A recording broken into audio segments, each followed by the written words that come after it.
The topic is historicity of the crucifixion. This is part 2 of our rebuttal series to the claims made by EFDawah regarding the historicity of the crucifixion. Please make sure to watch part 1, where we address their first 3 claims and prove those to be fallacious and built on weak foundations. Here is part 2, addressing their claims regarding the witness of Josephus and a brief reasoning as to why Christians reject certain so-called gospels. So what the Christian believes is a powerful point on their side is the fact that non-Christian sources support this idea. I'll give you the 3 names. What I'd like to do, if you could, is explain why the Christian would bring this person forward and how is it, judged according to the historical criterion, the method of testing history. So we'll start with the most famous one, which is Flavius Josephus. The ancient source that is most helpful for both Jews and Christians would be the works of Flavius Josephus, who was a Jewish historian who was born in Jerusalem 4 years after Jesus' crucifixion. And he writes his great history of the Jews a little bit after the time that the 4 Gospels are written. Before the 1st century is over.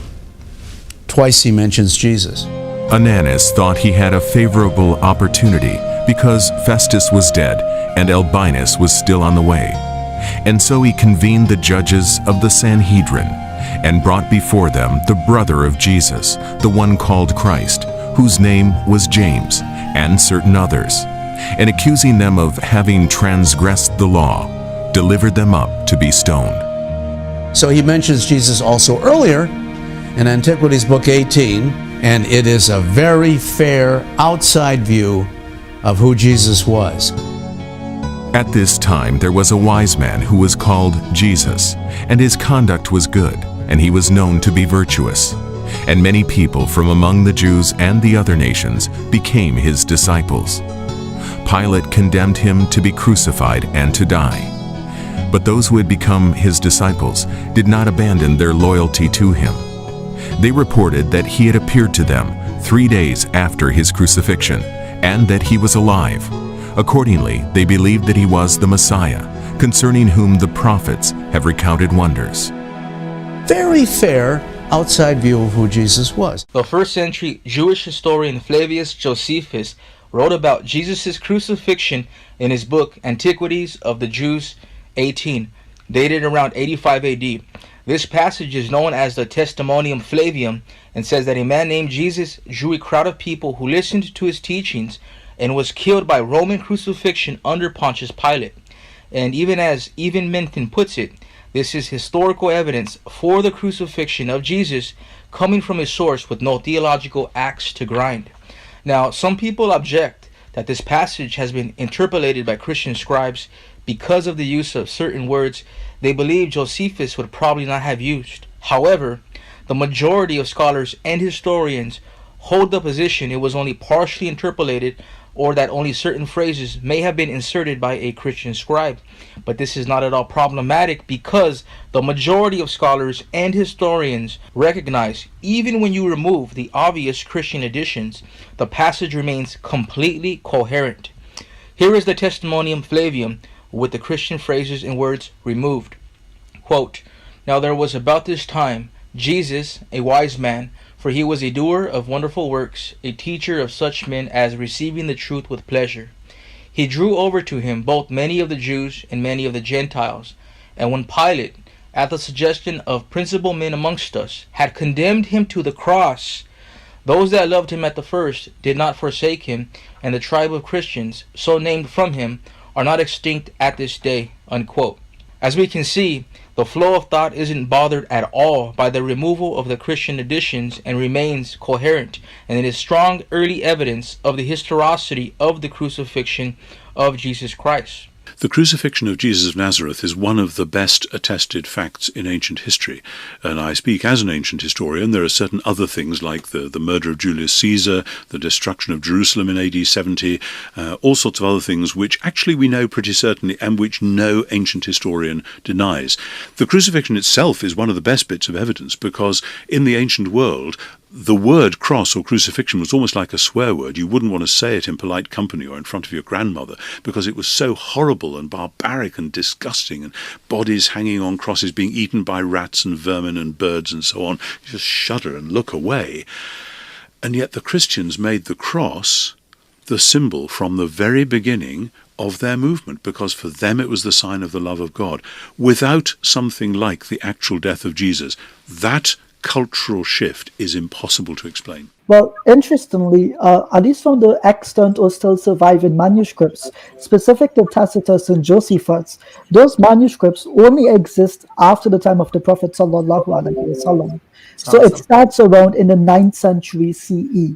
The date of extant or surviving copies of these works has no bearing on the universal recognition that these records come from very early. For example, not only did Eusebius in the 4th century quote portions from Josephus supporting the early existence of his works, but Josephus mentions other biblically relevant occurrences that are not in dispute. He also records facts about Roman emperors and speaks of Caesar Augustus, including his connections with Herod the Great, and also mentions details about Tiberius, Nero, Antoninus Felix, and also mentions Festus's rule after Felix. See Antiquities 20.89.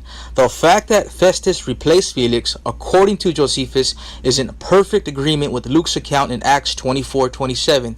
These type of accurate details support the works of Josephus and Tacitus as reliable early attestation to the death of Jesus. The first Christian in antiquity, at the ancient time, to actually quote Josephus would have been the church father Eusebius in the 4th century.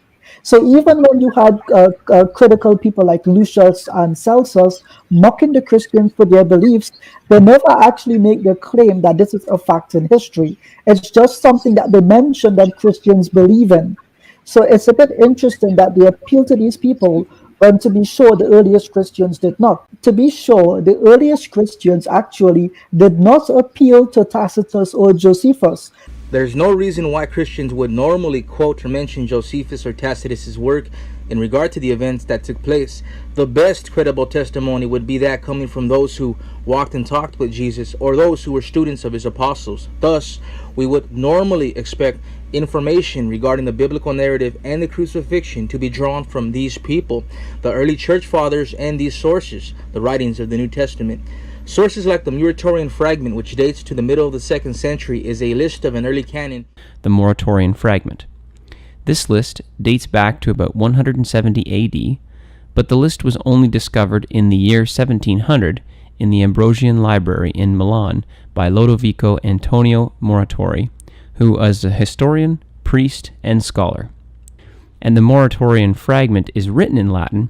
There is consensus amongst scholars that it was translated into Latin and that the original language was Greek, and that it was originally written in about 170 AD. And on the 2nd page, it mentions that Luke was the 3rd book of the Gospel and that the book of John was the 4th, which means these Gospels were already in circulation. Also, from the writings of Irenaeus, Papias, Tertullian, and Clement, we have multiple authors in different regions all telling us the same story. So in light of this, we'd expect early Christians to normally appeal to these sources for information, but that doesn't mean we'd also expect to find some mention of Jesus' death and or crucifixion written by early historians, in which case we do, and this mention of this event is almost anonymous in historical writings. And let's take the claim of Josephus, for example. If Josephus fully and truly believed that Christ was died and resurrected and all these miracles were done in his name, why did he never actually become a Christian? So you have the irony of Christians appealing to this man, saying he knows the crucifixion happened, but this man is also saying, I am not a Christian believer. So there's this dichotomy which exists, which I don't think the Christians fully appreciate. If Christ was crucified, and this is a fact as you believe it to be, again, I beg you, why did Josephus, who traveled the entire land, he was a Jew that later became pagan. He was not a Jew that became Christian. Having studied the works of Josephus, this passage in particular, I'm sure Mr. Ijaz was well aware of this fact, and it's why he was unable to raise a solid negative charge against Josephus. At best, he only raises up a hypothetical question. Well, if he believed Jesus was crucified, then why didn't he become a Christian?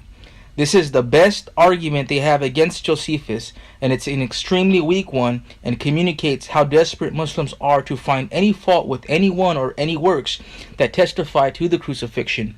But then again, when you have almost all of history giving a harmonious testimony of the crucifixion versus 40 Arabic words that disagrees with all of history, I guess their desperation is understandable. So we have Josephus testifying to the crucifixion of Jesus Christ, and we have the majority of the body of scholarship affirming the validity of this passage. Now, in regard to Mr. Ijaz's question, Christians don't have to answer it because Josephus does that for him. As we see in his autobiography, End the Jewish War, 3.383 through 398, his switch from Judaism to Romanism was not a free choice without obligation, as Ijaz implies, but it was the result of his desire to live after being defeated by the Romans in Jotapata. It was either surrender or die. So how convenient for Ijaz to leave that part out. So why did he switch sides? Because the Romans were ready to kill him and he did not want to die. And why didn't he become a Christian? Probably because Nero wasn't the nicest person to reign and he did not want to die. So what the Christian believes is a powerful point on their side is the fact that non-Christian sources support this idea. And John, this is absolutely bedrock belief among historians, including skeptics and atheists. Gerd Ludemann of Vanderbilt University, atheist, says this is absolutely true historically. We know this to be true. John Dominic Crossan, extreme liberal, says it is true. And even James Tabor, who's a professor, who's an atheist, concedes that this actually took place, that Jesus was killed by crucifixion. We have 5 sources outside the Bible, in addition to the 4 Gospels, that all confirm that Jesus was dead when he was taken down from the cross.